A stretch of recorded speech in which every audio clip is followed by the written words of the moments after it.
the ultimate goal that these people have in mind is the goal to create a one world government run by the banking industry, run by the bankers, and they're doing it in sections. The European currency, the euro, and the European Constitution is one part of it.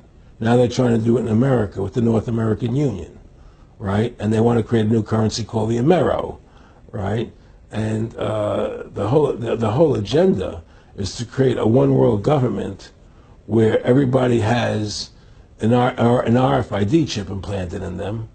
All money is to be in those chips, right? There'll be no more cash. And this is giving me straight from Rockefeller himself. This is what they want to accomplish. And all money will be in your chips. And so instead of having cash, anytime you have money in your chip, they can take out whatever they want to take out whenever they want to. If they say you owe us this much money in taxes, they just deduct it out of your chip digitally. Total control. Total control. And if you're like me or you, and you're protesting what they're doing, they can just turn off your chip. And you have nothing. You can't buy food. You can't do anything. It's total control of the people. And that chip's connected to a database that has your purchasing records, what you do, what everything, you sell. Everything is in there, you know? And so they want a one world government controlled by them, everybody being chipped, all your money in those chips, and they control the chips, and they control people. And you become a slave. You become a serf to these people. That's their goal. That's their intentions. Eric, can you be specific about when you met Rockefeller, how it happened in these discussions? I met Rockefeller through a female attorney I knew who called me up one day and said, one of the Rockefellers would like to meet you. I had made a video called Mad as Hell, and he'd seen the video and wanted to meet me and knew I was running for governor of Nevada. So sure, I'd love to meet him.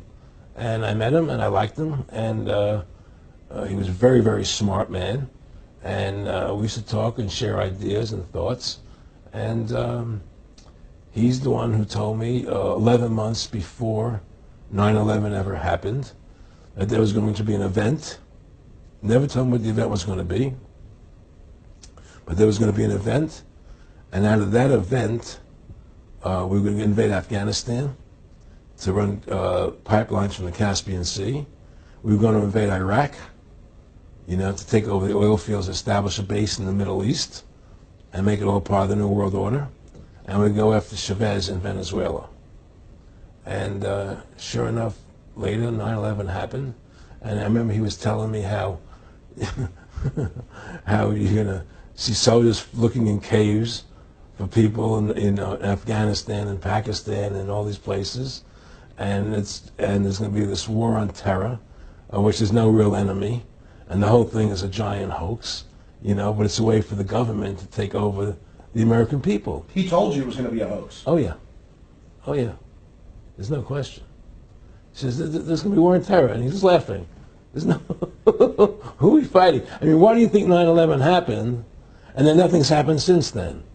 Do you think that our security is so great here that these people who pulled off 9/11, who were able to, can't knock down another plane? Come on, it's ridiculous.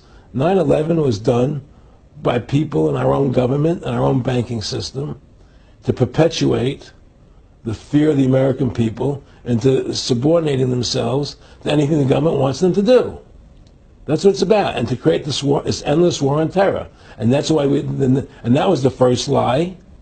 And the next lie was going into Iraq, you know, to get Saddam Hussein out with his weapons of mass destruction. That was the next lie. Now, specifically, this was a little over 6 years ago.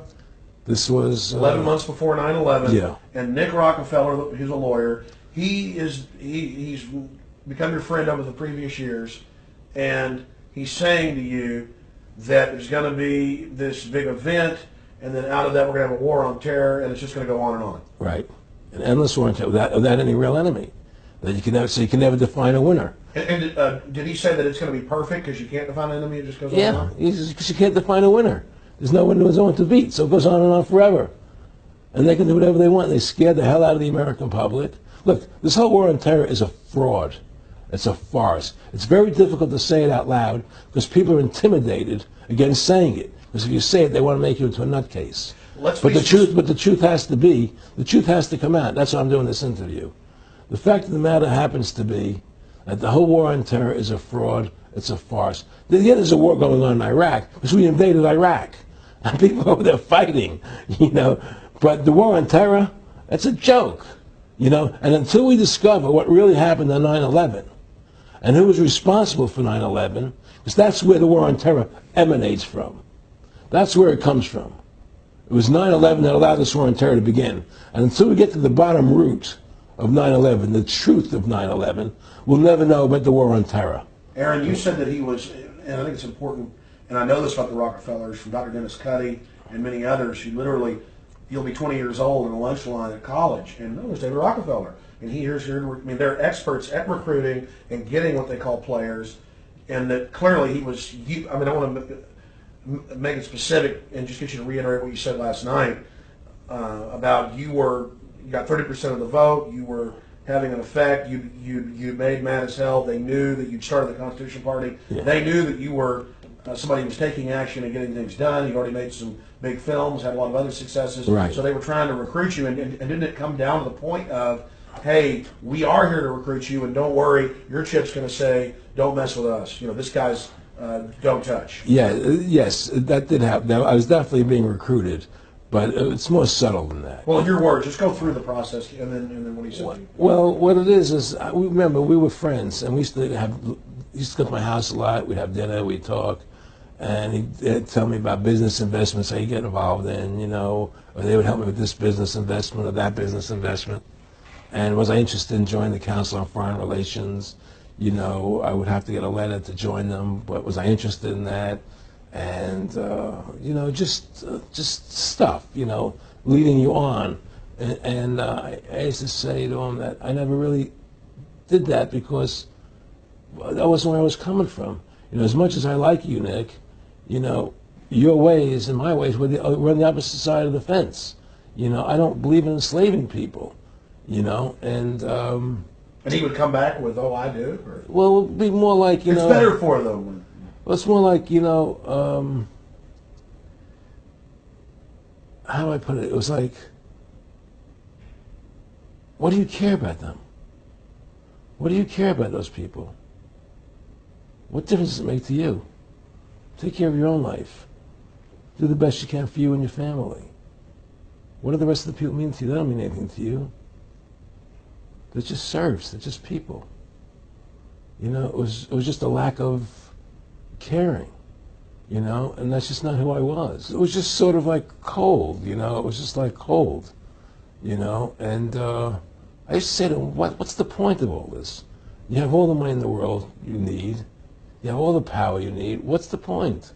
You know, what's the end goal? And he said the end goal is to get everybody chipped, to control the whole society, to have the bankers, the elite people, you know, the bankers and some governor controlling the world.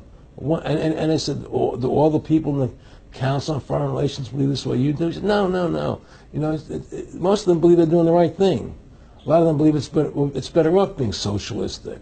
You know, we have to convince people that that socialism is really capitalism. Because America's becoming a socialist country. It's a communist country today.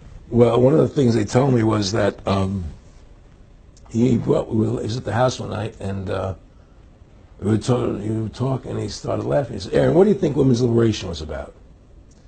And I said, I had pretty conventional thinking about it at that point. I said, I think it's about women having the right to work, getting equal pay with men, just like they won the right to vote, you know? And he started to laugh. He said, you're an idiot.